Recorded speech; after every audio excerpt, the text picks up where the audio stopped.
ఏమైందిరా రాము, అలా బాధపడుతున్నావు? మరి ఏమీ లేదు నాన్నగారు, పిల్లలకి అబద్ధాలు చెప్పకూడదు కదా.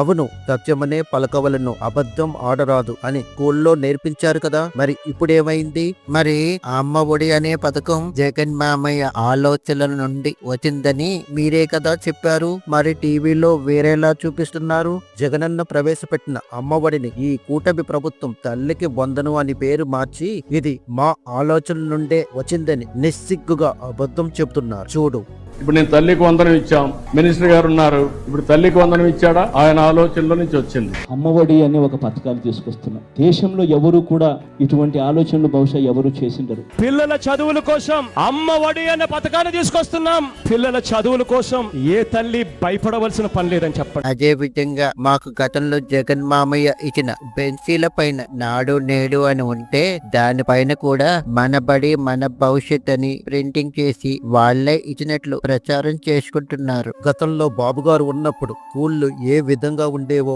జగనన్న ప్రభుత్వం వచ్చాక నాడు నేడు కింద స్కూళ్ళు ఏ విధంగా డెవలప్ చేశారో ఇప్పటికీ మనం చూస్తూనే ఉన్నాం కదా. అమ్మ బాబోయ్, వీళ్ళు చెప్పేవన్నీ అబద్ధాలే బాబోయ్.